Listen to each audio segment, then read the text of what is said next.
वक्रतुंड महाकाय सूर्यकोटि समप्रभ निर्विघ्नं कुरु मे देव सर्वकार्येषु सर्वदा।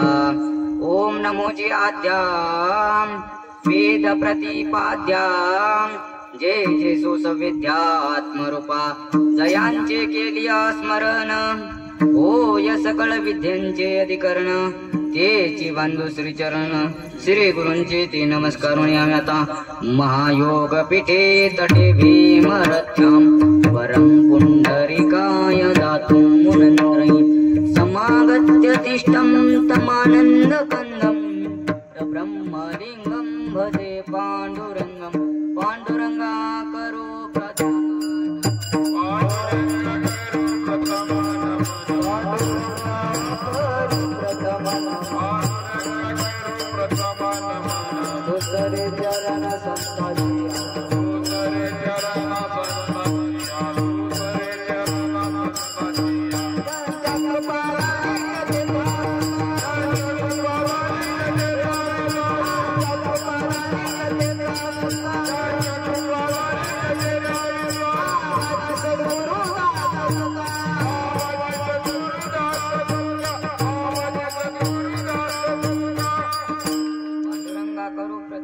मन दुसरे चरण संतच्या मनोजवं मारुततुल्य वेगं जितेन्द्रियं बुद्धिमतां वरिष्ठं वातात्मजं वानयोत्तमुख्यं श्रीरामदूतं शरणं प्रपद्ये विठ्ठल।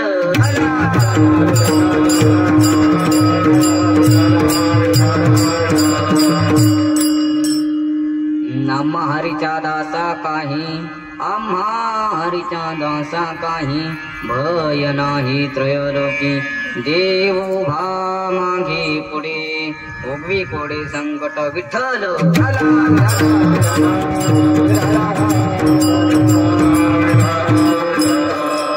प्रस्तुत प्राप्त प्रसंगी प्राप्त स्थळी कीर्तन रूपे सेवेकरिता निवडलेला भंग जगद्गुरु जगद्वन्य विश्वभूषण विश्वमान्य. अहो ज्या मातेने आपल्याला पुत्र व्हावा म्हणून आई जगदंबेपाशी रात्र आणि दिवस दान मागू लागले आणि ते दान 19 फेब्रुवारी 1630 रोजी जिजाऊ मातेच्या पोटी तारा जन्माला आणि शिव छत्रपती जन्माला आले. त्या छत्रपतींनी अवघे महाराष्ट्र नव्हे तर पूर्ण स्वराज्य जिंकून घेतले. पूर्ण महाराष्ट्रावरती ताबा केला. गोर गरिबांची रक्षा केली. आई बहिणींची आबरू सांभाळली. ते छत्रपती त्या छत्रपतींचे गुरु जगद्गुरु तुकोबाराय त्यांचा 4 चरणाचा भंग आजच्या सेवेकरता निवडलेला आहे. जगद्गुरु तुकोबाराय अभंगातून काय सांगतात व काय प्रतिपादन करतात तर जगद्गुरु तुकोबाराय भक्ताची व भगवंताची स्थिती प्रतिपादन करतात. विठ्ठल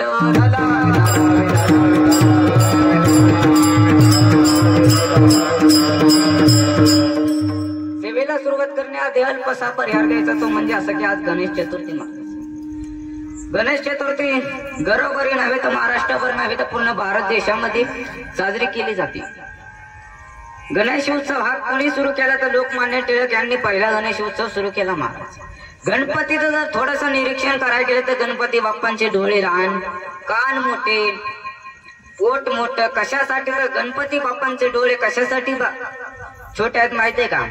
आपण गणपती बाप्पांचे भक्त काय करतात, कोण पाप करतं कोण पुण्य करतं यांच्याकडे निरीक्षण करण्यासाठी गणपती बाप्पांचे डोळे लहान आहेत. गणपती बाप्पांची डिरी काम होते तर जो भक्त चांगलं काम करतो, वाईट काम करतो, जो कोणी पाप पुण्य करतो त्याचा सगळा अपराध आपल्या पोटामध्ये साठवून घेण्यासाठी गणपती बाप्पांची डिरी मोठी आहे. विठ्ठल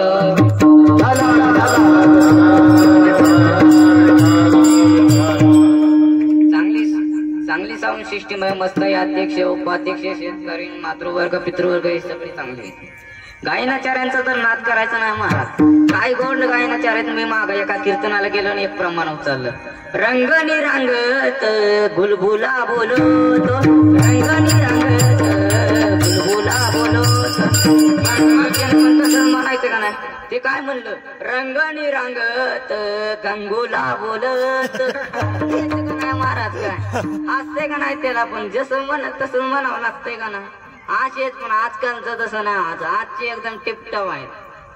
कसं आहे ते दूध शेर तर लस्ती सवा शेर तसं आहे. कीर्तनकार शेर आहे तर गायनाचा रे सवाच आणि मृदंगाचार्य येतात तर काय विचार करायचा महाराज. सगळं मस्त आहे. आज मी तर काय ते ठुमडेवाडी काय ठुमडेवाडी महाराज वर्णन करू शकत नाही. काय माणसं आहेत. माणसांचा स्वभाव चांगला आहे महाराज. काय माणसं जिंकून घेता आले पाहिजे महाराज. समाजात माग का पडू पण माणसांना जिंकलं पाहिजे. माणसाला जर जिंकला नाही ना तर काय उपयोग नाही महाराज. अहो ते काय जरांगे पाटील देव माणूस आहे. आजच्या मराठ्यांना त्यांनी जिंकून घेतला. अख्ख्या महाराष्ट्राला जिंकून घेतलं का तर माणसांसाठी लढले म्हणून माणसं जिंकून घेतली पाहिजे महाराज. जीवनात काही का ना काही पण माणसांना जिंकलं पाहिजे. माणसं जिंकणं खूप अवघड आहे महाराज.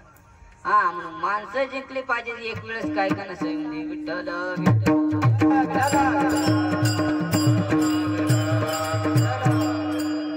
इथले सगळे मातृवर्ग पितृवर्ग सगळे चांगले आहेत. आता मी कोणाचं नाव घेऊ शकत नाही कारण एकाचं नाव घेतलं तर एकाला राग येतो. बरोबर आहे का नाही. मग ते म्हणून मी केलं माझं नाव नाही. मी एकाचं नाही केलं ते आलं की वा मी केलं मी मोठा असं होतंय. त्यामुळे कोणाचं नाव सगळा ठोंबरे परिवार यांच्या वतीनं आज मला उपस्थित केला आहे. विठ्ठल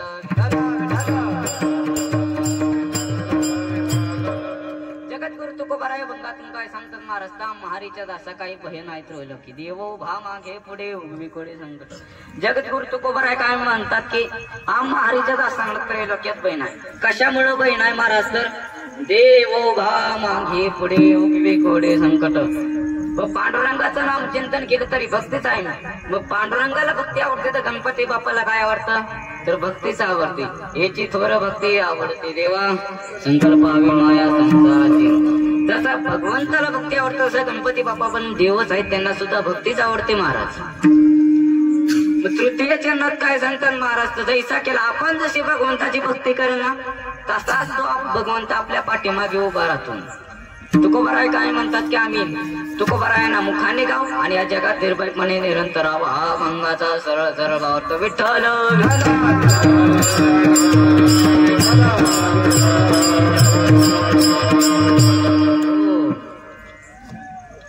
नाम हरीच्या दासा काही भय नाही त्रैलोकी. जगद्गुरु तुकोबराय अभंगातून काय सांगतात महाराज? मारीच्या दासांना त्रैलोक्यात भय नाही. का भय नाही? तर आम्ही भगवंताचं नामचिंतन करतो महाराज. तुम्ही म्हणता दास दास दास म्हणजे काय? अहो दास या शब्दाची आपण व्याख्या काय येते? लय मोठा दास शब्दाचा अर्थ आहे महाराज. आपण कितीही करू त्या दास शब्दाचा अर्थ सुटणारच नाही. एवढा मोठा दास आहे. कारण भगवंता पुढे सुद्धा दासापुढे भगवंताचं सुद्धा चालत नाही. एवढी मोठी दासामध्ये ताकद आहे महाराज. मग आता आपण हनुमानांचं पाहू. एकदा रामरायांचं नवीन लग्न झालं महाराज. रामरायांनी सीतेला घेऊन अयोध्येत आले. सीते मातेला घेऊन रामरायाने चांगला सुखी संसार चालला. त्यामध्ये एक मारुती टपकला. हानम्या टपकला. सीते मातेला ते काय दाखवलं. सीता माता म्हणले की आता ह्याचं काहीतरी करायला पाहिजे, ह्याचा काटा काढला पाहिजे, त्याशिवाय आपल्याला काय गप बसून देणार नाही. असं झालं महाराज. सीते मातेने भली मोठी सभा बसवली. राज्यमंत्री, प्रधानमंत्री सगळ्यांना बोलवलं. स्वच्छता मंत्री सगळ्यांना बोलवलं. आणि सीते मातेने सगळ्यांना आपापल्या सगळ्यांना काम वाटून दिली महाराज. काम मग आता सगळ्यांना काम वाटून दिले. कोणाला स्वच्छता, ब्रश, टावेल सगळं, कोणी जेवण आणून द्यायचं, कोणी काय करायचं, सगळे काम वाटवले. हनुमंतराय एकटेच राहिले. मग सगळ्यांची काम झाल्यावरती हनुमंतरायानंतर आले. हनुमंतराय म्हणले मला पण काय सेवेत घ्या. त्यावेळी सीतामाता म्हणले की सगळी कामं झालीत, आता तुम्ही कोणत्याही सेवेत बसू शकत नाही. हनुमंतराय काय बुद्धीचे देवता आहेत. मनोजम बुद्धिमत्ता मोरिष्टम. हनुमंतराय बुद्धीचे देवता होते म्हणून त्यांनी लगेच युक्ती सुचवली. हनुमंतराया म्हणले ज्यावेळेस भगवंत रामाला उचकेल ना त्यावेळेस मी चुटकी वाजवेल, जांभळील ना त्यावेळेस मी चुटकी वाजवेल. ठीक आहे म्हणले. पण सीतामाता म्हणले की ज्यावेळेस रामरायाला जांभळील ना त्यावेळेसच तू चुटकी वाजवायची, त्या इतर तू इथं थांबायचं नाही. हनुमंतराया ठीक आहे म्हणले आणि एका झाडावरती गेले महाराज. सफरचंदाच्या झाडावरती. त्याला केळी लागलेली. हो केळीच का? हो काय लागले राहते सफरचंदाच्या झाडावर? सफरचंद. हा मग बोलत जावा की तुम्ही. मला कशाला बोलावलंय? तुम्ही माणसं तुम्हाला बोलावलंय कशासाठी? मग आम्ही कशाला? अहो तुम्ही मला बोलावलंय, मला बोलण्यासाठीच बोलावले. पण तुम्ही बोलत चला म्हणजे माझ्यात एनर्जी येईल ना. जसं की तुम्ही बोललं तर मलाही बरं वाटेल, मी बोललं की तुम्हालाही बरं. मग म्हणून तुम्ही बोला ओ मुख्यमंत्रीच्या लाडकी बहिणी 3000 कमी पडले काय तुम्हाला? हा तर काय वाढवावं लागतंय वाटत. त्यामुळेच गप्प पायता 3000 परत केले तर मग काय बाजूला घेऊन सुटतील महाराजाच्या माग. हो खरे का नाही? विठ्ठल विठ्ठल हो. आपला विषय कुठला होता तो मारुती रायांच्या. ते सफरचंदाच्या झाडावरती बसले आणि भजन करायला सुरुवात केली. राम सिया राम सिया राम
आणि सकाळ झालं.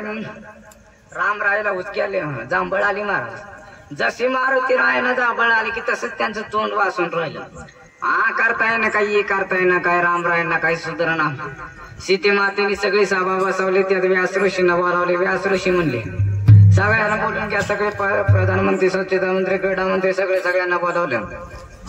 सगळ्यांना बोलावलं आणि व्यास ऋषींना मारुती राया म्हणले. मारुती राया दिसतेच नाही. त्यावेळेस व्यास ऋषी म्हणले सीता माता मारुती राया कुठे आहेत? मारुती राया काय ते सांगत. सीतामाता म्हणले मारुती कशाला लागतोय तुम्हाला, तुम्ही औषध काढा. त्यावेळेस व्यास ऋषी म्हणले की औषधच मारुती राय आहे. तर मारुती रायाला पाहिजे ना शोधा. सगळी शोधायला लागले. मारुती एका सफरचंदाच्या झाडावर लागलं, त्याला केळी सुटलेली. बरोबर आहे का? आता तरी सांगा महाराज, ते केळी सफरचंदाच्या झाडावर सफरचंदच लागते, केळी कुठं आणता? बुवाला की काय बुवाला तो वाटतं जेवण कमी झाले का जास्त झाले? हा झोपा लागल्या दिसायला इकडून महिला मंडळ. हो काय हा काय ना, आपण जास्त वेळ घेणार ना महाराज. गणेश उत्सवाचं कीर्तन 1 तासच राहतंय, त्यामुळे मी तुमचं 1 तासच घेतो. विठ्ठल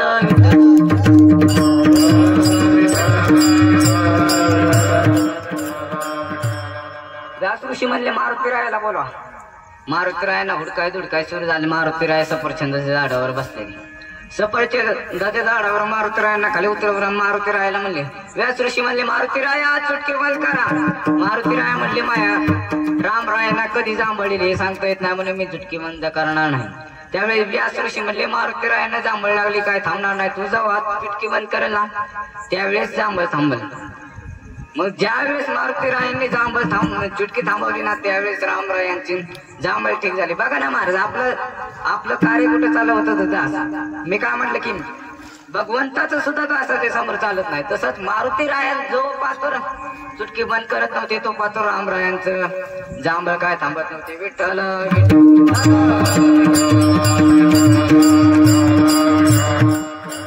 म्हणून भगवंताची भक्ती करा महाराज. एक वेळेस भगवंताची भक्ती जरी नाही केली ना तरी चालेल, पण आई वडिलांची सेवा करा महाराज. जर आई वडिलांनीच आपल्याला इथे जन्माला घातलंय तर आपण आई वडिलांची सेवा करा. अहो आई वडिलांच्या सेवेमुळे पांडुरंग परमात्मा पुंडलिकासाठी योगे 28 विटेवर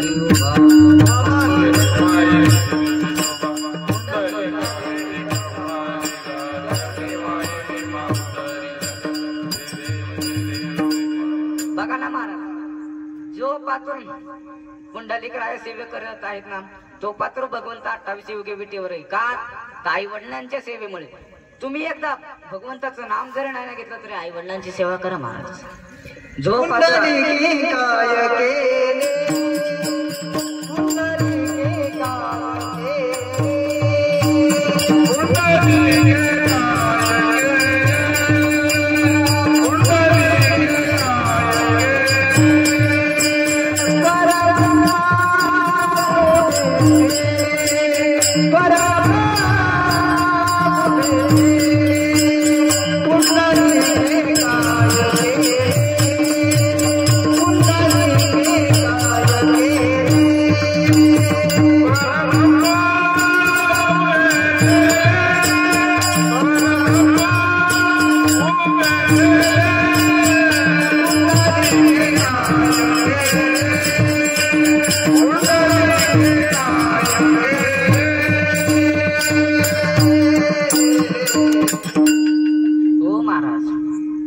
आपण जर भगवंत आई वडिलांची सेवा केली ना तर भगवंत स्वतः आपल्यापाशी येतो महाराज.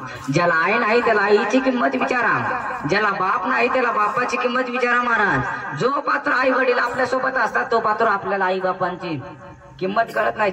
ज्या वेळेस आपली आई जाते ना त्यावेळेस आपल्याला आईची किंमत कळते महाराज. अहो काय ती आई महाराज, त्या आईचं काय मी बोलू, मला बोलताच येणार नाही त्याविषयी, कारण एवढे मोठा आई शब्दाचा अर्थ आहे महाराज. हो बाप काय महाराज, बापाचं पण सांगू शकत नाही महाराज. इतका मोठा बापन आई महाराज. जो पात्र आई बाप आहेत ना तो पात्रच आपण ह्या जगात आहे असं समजा. ज्यावेळेस आपले आई बाप नसतील त्यावेळेस आपण ह्या जगात नाही असं समजा महाराज. खरे का नाही? अहो ज्यावेळेस आई आपली 9 महिने 9 दिवस पोटात ठेवते ना महाराज, त्यावेळेस त्याला दुःख विचारा काय असतं ते दुःख. अहो महाराज तुम्हाला एक गोष्ट सांगतो. एक मुलगा होता, आई एकटीच होती आणि मुलगा होता. अहो आई एकटीच घरात असायची आणि तो मुलगा शाळेला पाठवायचा, पण ते मुलगा काय आईवर सारखा चिडत राहायचा महाराज. एक वेळेस एका माणसाने त्या मुलाला आपल्या आईला बोलताना पाहिले. ते माणूस त्या मुलाकडे गेला आणि माणूस म्हणाले की तू तुझ्या आईला असं कार्य ओरडतो, तिने 9 दिवस तुला आपल्या पोटात वाढवले, त्यावेळेस ते म्हणलं की मला काहीच देत नाही आई. त्यावेळेस ठीक आहे म्हणलं, तुला पाहिजे काय? तर म्हणलं मला पैसे पाहिजे. ठीक आहे म्हणला, मी तुला पैसे देतो, एक दिवस फक्त माझ्या शेतात काम कर. ठीक आहे म्हणला, करतो. पण त्या माणसाने त्याला त्याच्या पोटाला एक दगड बांधला महाराज, दगड बांधून दिला. तो म्हणला की या दगडाला कधीच एक दिवस काढू नका, आणि तो तसाच दगड घेऊन काम कर. ठीक आहे म्हणून तो मुलगा गेला. 1 तास काम केलं महाराज, 2 तास काम केलं. बरं तिसऱ्या वेळेस तो दगड आडवा आला. त्याला काय कळलं, असं काय त्या वेड्या माणसाला केलं असं समजत दगड खाली टाकला. दिवसभर काम केलं. त्या माणसाकडे संध्याकाळी गेला. माणसाकडे गेल्यावरती तो मुलगा म्हणाला की मालक समजा काम झाले. त्यावेळेस मालकाने पाहिलं ते पैसे दगड नव्हता. त्यावेळेस तो माणूस म्हणला की दगड कुठे? त्यावेळेस म्हणला की मला अडचण करत होता म्हणून मी तो दगड खाली फेकून टाकला. तसंच आहे महाराज, ते आई जर म्हणले असते मला अडचण येते तर आपल्याला फेकून दिलं असतं का?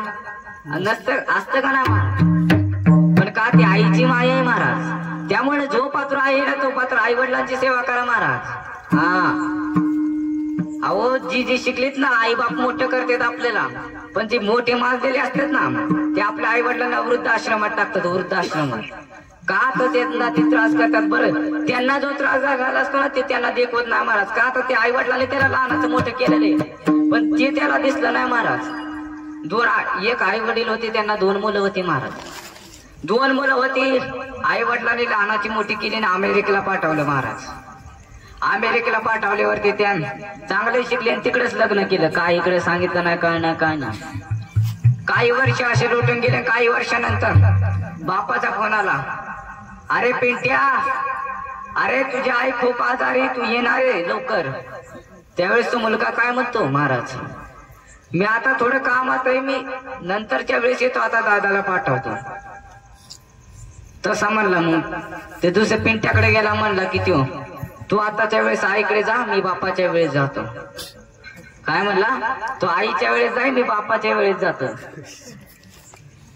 बघा ना महाराज, ते म्हणला आणि ठीक दोघही नाही म्हणले. आणि बापाचा एकाएकीत फोन आला, म्हणलं की तुझी आई गेली. मग आता गेले. मग एकाचं टेन्शन वाचलं एकाला. ते म्हणला बापाला सुद्धा घालव आई सोबत. काय बापाला सुद्धा पाठव, असं आहे महाराज. बघा ना, त्या आई बापाने त्या मुला बाळाला एवढं मोठं केलं, तिकडेच लग्न केलं, पण आई बापांना काही निरोप दिला नाही.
आजकालची बेमान दुनिया आहे. त्यामुळे काय आई बापांचं चालतच नाही. जो पात्र आई बापांचा हातपाय टिकाय तो पात्रच महाराज. ज्यावेळेस आई बाप जाते त्यावेळेस मुलाला आई आणि बापाची किंमत करते. विठ्ठल विठ्ठल.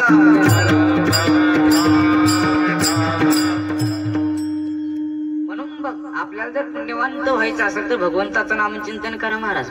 पण आजकालचे लोक आहेत की भगवंताचं नामचिंतन सोडून दिखावा जास्त करते महाराज. हो, त्यांना दिखाव्याशिवाय काय आवडतच नाही. मी मोठा, एखाद्याने गाडी 2 व्हीलर घेतलं की तो 4 व्हीलर घ्यायला निघाला, असं त्यांना देखवतच नाही काय. हो, एक असाच व्यापारी होता मोठा महाराज, त्याला दिखाव्याची सवय होती. त्याने सोन्याच्या अंगठ्या केल्या. किती? 5 सोन्याच्या अंगठ्या केल्या. मोठ्या माणसांना काही दिखाव्याची सवय असते. त्याला दाखवायचं कुठं म्हणते, बाजारात गेला महाराज. बाजारात गेल्यावरती एका आजीला विचारलं, टोमॅटो कसे दिले, वांगे कसे दिले, एवढा कसा दिला, हे कसं दिलं, ते कसं दिलं. हा, त्या बाईला म्हणलं, हा ते काय म्हणलं, अयो लय महागाई, लय महाग, चला पुढच्या दुकानात. ते पुढच्या दुकानात गेलं. ते मावशीला म्हणलं, टोमॅटो कसे दिले, वांगे कसे दिले. मिरच्या कशा दिला एक कसं दिलं पण त्याला काय दाखवायचं होतं दिखावा करायचा होता त्याला सोन्याच्या अंगठ्या दाखवायच्या होता पुढच्या दुकानात गेला ती बाया खूप चतुर ती का ना ह्याला कुठला वायर झाला ते मी बराबर ओळखला येऊन देस त्याला इकडं हा ते गेलं मग ती बाय म्हटली की तुला कोणता वायर झाला मी दाखवते तिने थोडा असं बरे केलं टोमॅटो मिश्री बोलले मागे तिसरी बोलले असं महाराज बघा ना मग ही शेर तर जो 1.25 शेर निघाला का दिखावा करणं चुकीचं आहे महाराज दिखावापेक्षा भक्ती करा ना भक्ती चुकाय एवढं दिखाव्यात नाही महाराज म्हणून भगवंताचं नामचिंतन करा हा तुम्हाला भगवंत नामचिंतनाचा कटाळा आलाय ना तुम्ही थकलाय ना तर तुम्ही विश्रांती घ्या पण कुठं नामदेवराय म्हणतात नाम म्हणे देवा नाम म्हणे देवा नाम म्हणे देवा नाम म्हणे देवा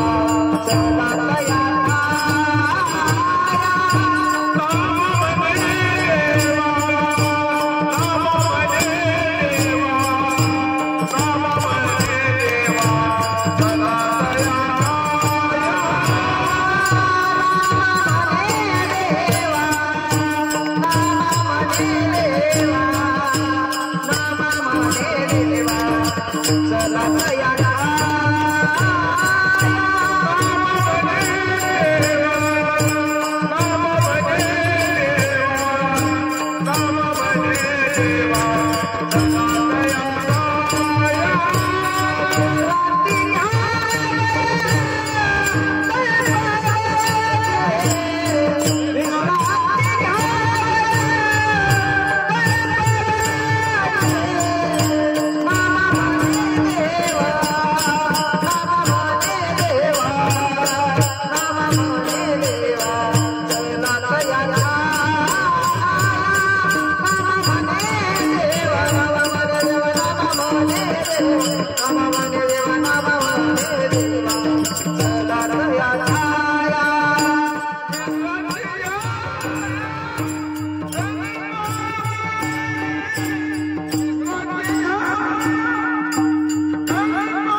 संतांच्या पायी विश्रांती घ्या भगवंताच्या पायी विश्रांती घ्या महाराज मग तुम्ही जर म्हणताय भगवंताचा इतका मोठा आहे तर महाराज संतांचा महिमा किती मोठा असेल तुकोबारायांचं नाव जर घेतलं तर यम कापत होते महाराज तुकाराम तुकाराम नाम घे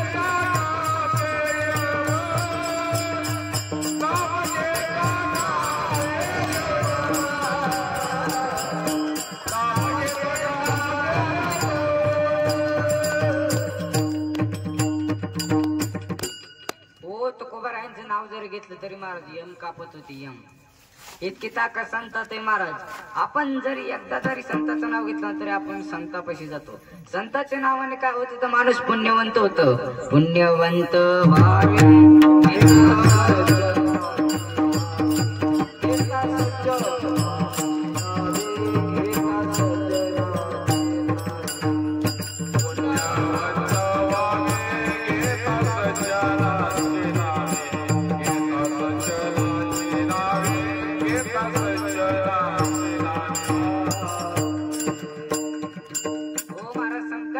नामचिंतन केल्यानंतर आपण पुण्यवंत होतो महाराज मग संत कशासाठी अवतार घेतात भगवंत कशासाठी अवतार घेतात तर संत अवतार तुम्हा धराया कारण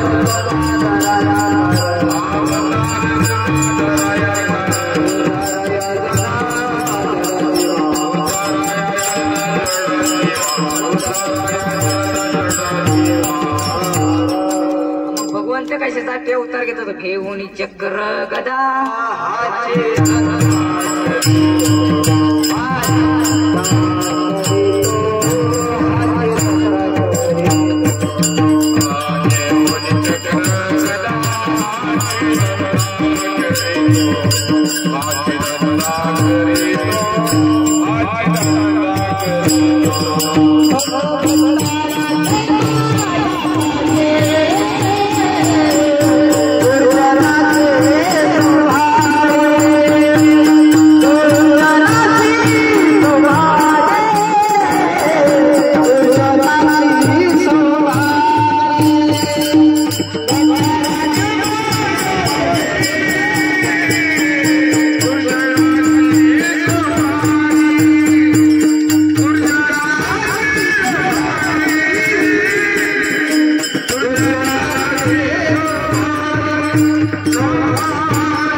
आणि भगवंता ज्या ज्या वेळेस धर्मावरती संकट येते ज्या ज्या वेळेस भक्तावरती संकट येते ना त्यावेळेस भगवंत अवतार घेतो महाराज पण संत जर एकदा आपल्याला भेटले तर आपलं आयुष्य उजळून जात सगळं आपलं आयुष्य उजळून जातं महाराज इतकी ताकद संतांमध्ये आणि भगवंताचं नाव घेतलं तर आपलं सगळं पाप जळून जातं विठ्ठल म्हणता हरले पाप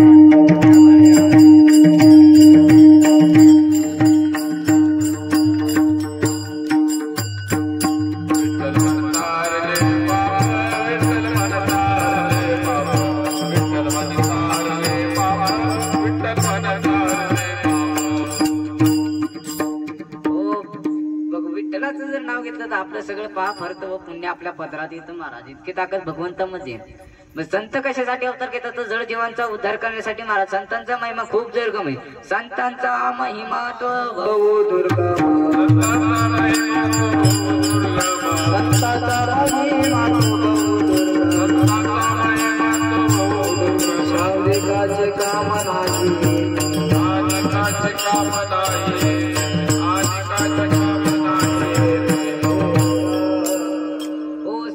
महिमा आपले शब्द महाराज वर्णन करू शकत नाही इतका मोठा संतांचा महिमा महाराज तुम्हाला एक गोष्ट सांगतो नारद मुनी एकदा वैकुंठाला गेले भगवंत नारायणाला म्हणाले की मला संतांचा महिमा सांगा महाराज भगवंत म्हणले ठीक आहे म्हणले आणि मृत्यू लोकात जा आणि तिथे एका नारीस किडा आहे त्या किड्याला हा प्रश्न विचार नारद मुनी ठीक आहेत म्हणून मृत्यू लोकात गेल्यावरती एका नारद तो किडा होता त्याला विचारलं की मला संतांचा महिमा सांगा महाराज असं म्हणताच त्या किड्याने दिया त्याग केला नारद मुनींना काय कळालं नाही नारद मुनी पुन्हा गेले वैकुंठाला आणि भगवंताला म्हणाले की भगवंता त्या किड्याला हा प्रश्न विचारताच त्या किड्याने देह किती त्याग केला आता मी हा प्रश्न कोणाला विचारू भगवंत म्हणाले की पुन्हा तू वैकुंठात जा आणि एका झाडाखाली सरडे पुन्हा मृत्यू लोकात जा आणि एका झाडाखाली सरडे त्याच्या सरड्याला हा प्रश्न विचार ठीक आहे म्हणले आणि नारद मुनी पुन्हा वैकुंठात मृत्यू लोकात गेले आणि त्या किड्याला हा प्रश्न विचारला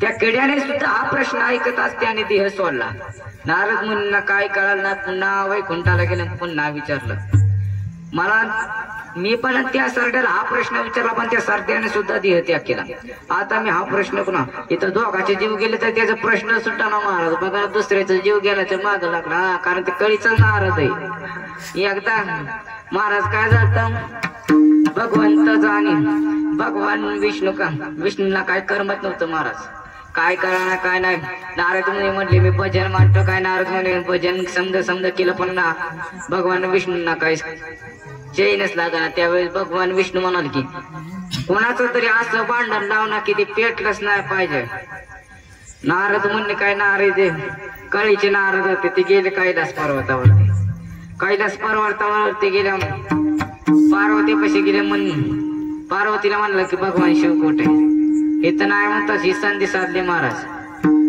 संधी साधली आणि पार्वतीला म्हणलं की भगवान शंकर असे काय म्हणतात असे चाड्या लावल्या पार्वती भडकली किंवा आणि ते तितक्यात बाहेर आला. मग भगवान शंकरांना भेटलं. भगवान शंकरांना सुद्धा कळी लावून दिला. भगवान शंकराला सुद्धा तापल्याला आपल्या आसनावरती जाऊन बसले. भगवान शंकर विचारत बसले की जी पार्वती आपल्याला रोज पाणी घेऊन येत होती, पार्वती आज कशी काय ना आली? तिकडे पार्वती भडकली. शंकर बोलले बाबा पण भडकले. त्यांच्या दोघांचं असं भांडणं लागलं महाराज की भगवंत वय कैलास पर्वतावरून खाली आले. इतकं जोरात भांडण लागलं. त्यावेळेस भगवान विष्णूंना चैन पडली. इतका मोठा कळीचा नारद महाराज भांडणं लावाय एक नंबर आहे. आपण असले तसलं नारद नाही करा. इथले नारदाच्याच नारदिने मोठे आहेत. नारदाचं चालवच नसतील का? विठ्ठल विठ्ठल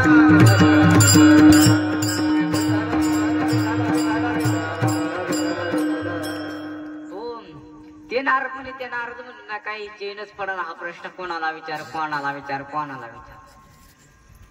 मग परत भगवंत म्हणाले की एका झाडावरती एक पोपट आहे. त्या पोपटाला हा प्रश्न विचार. नारद मुनी ठीक आहे म्हणलं. परत वैकुंठात मृत्यू लोकात गेले आणि हा प्रश्न त्या पोपटाला विचारला. त्या पोपटाने सुद्धा महाराज दिय त्याग सोडला. नारद मुनी ना काय कळा ना. आता परत वैकुंठाला गेले आणि भगवंताला म्हणाले की भगवंता त्या किड्याने सुद्धा त्या पोपटाने सुद्धा दिय त्याग केला. आता हा प्रश्न कोणाला विचारलो? त्यावेळेस भगवंत म्हणले की एका गायीच्या पाडसाने आता जन्म घेतलाय. त्या किड्या त्या पाडसाला हा प्रश्न विचारला. नारद मुनी ठीक आहे म्हणले. आणि नारद मुनी पुन्हा वैकुंठात मृत्यू लोकात गेले. पण नारद मुनी आता घाबरले.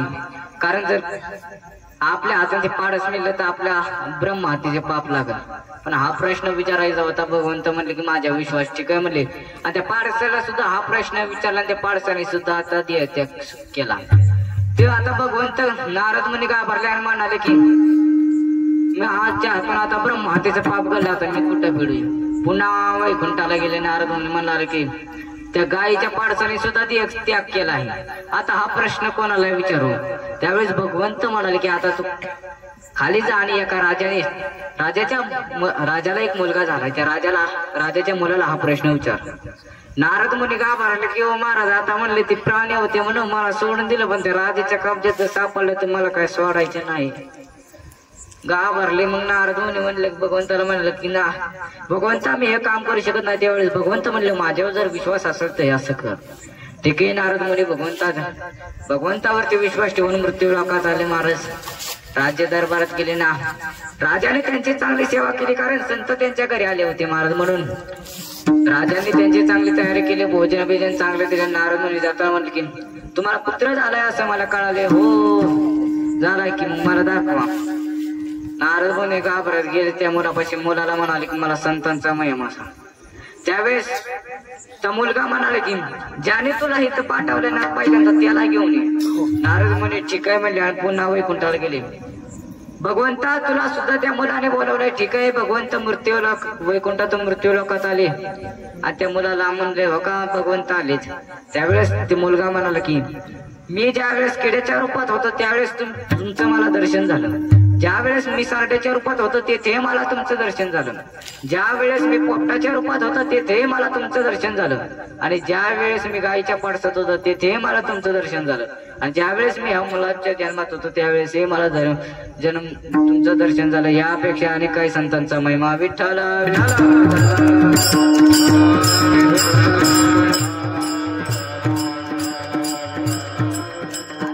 संतांचा महिमा. आता भगवंताचा महिमा. महाराज भगवंताचं एकदा जरी नाम घेतलं ना तरी आपण भगवंताच्या पायापाशी जातो. तुम्हाला एक कथा सांगतो आहे. दोघे भाऊ होते श्याम आणि राम नावाचे. रामाला भगवंताच्या नामचिंतनाचा खूप आवड आणि श्यामाला भगवंताचं नाम सुद्धा आवडत नव्हतं. महाराज रामाने आपल्या गावात काहीतरी पुण्य व्हावं हे व्हावं म्हणून रामाने सप्ताह ठेवला. भागवत गीता कथा ठेवली. पण श्यामाच्या कानावरती हे शब्द गेल्यास श्याम धावत आले. म्हणाले की हे सगळं बंद करा बंद करा. राम म्हणाला की मी बंद करत नाही राम दे. त्यावेळी श्यामाने त्या कथिकार्याला बोलवलं. म्हणाला की तुला जितकं लागतं तेवढं देतो पण हे सगळं बंद कर. महाराज ते त्या काळचे होते चांगले विद्वान होते.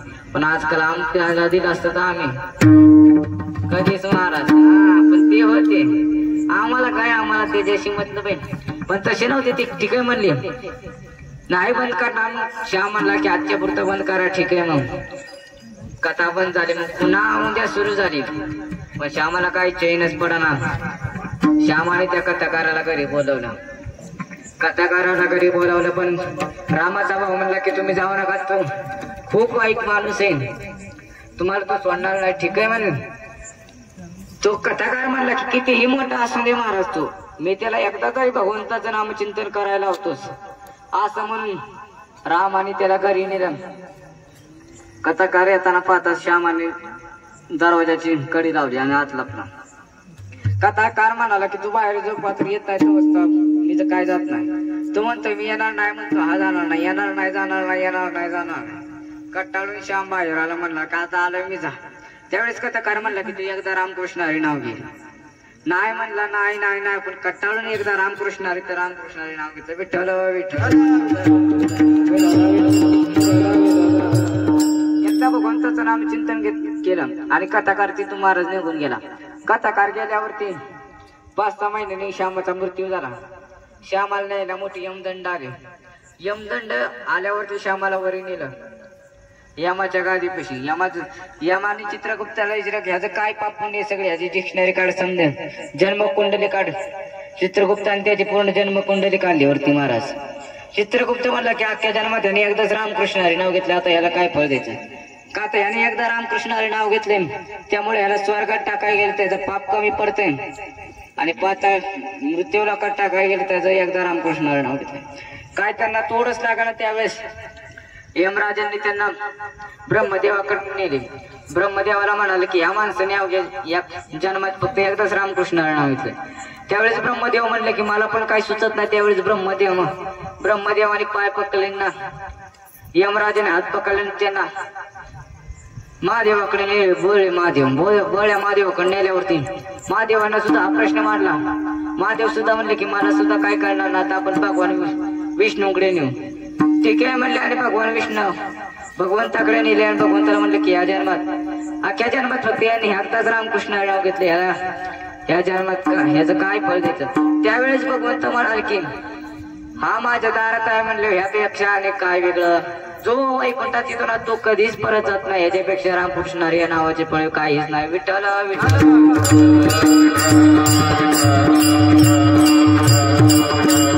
हो, म्हणून जीवनात आल्यावरती एकदा तरी भगवंताचं नाम चिंतन करा महाराज.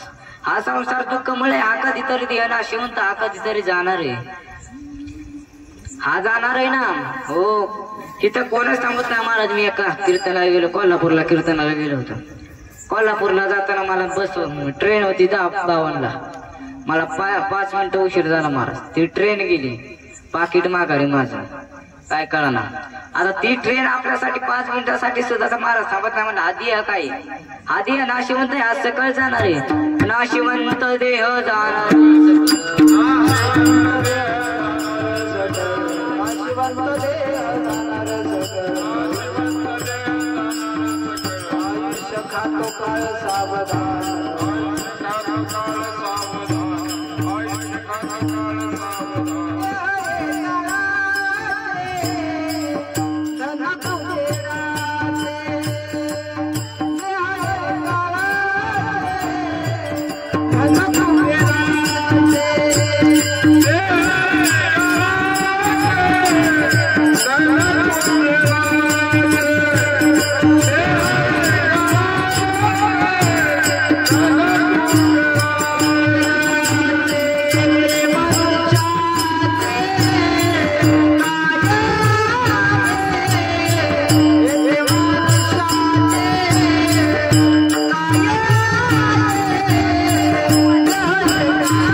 भगवंताच्या नाम सिंचनासाठी हा देह जाणार आहे महाराज. हा देह नरदेह दुर्लभ आहे.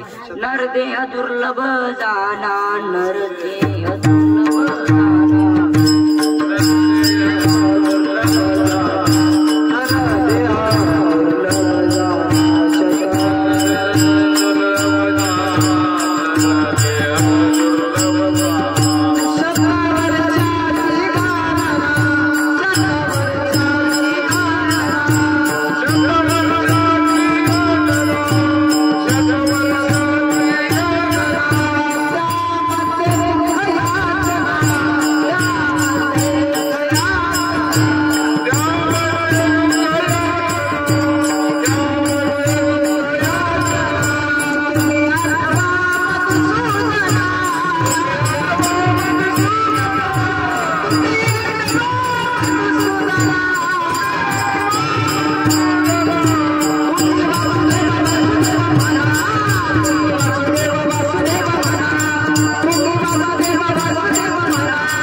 जाणार आहे, हा सकाळ जाणार आहे.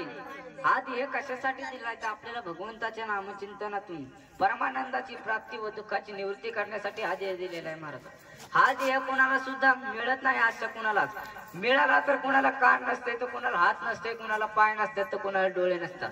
पण भगवंताने आपल्याला हा देह 3.5 हाताचा देह एकदम टिपटॉप दिलेला आहे महाराज. कशासाठी तर भगवंताच्या नामचिंतनासाठी.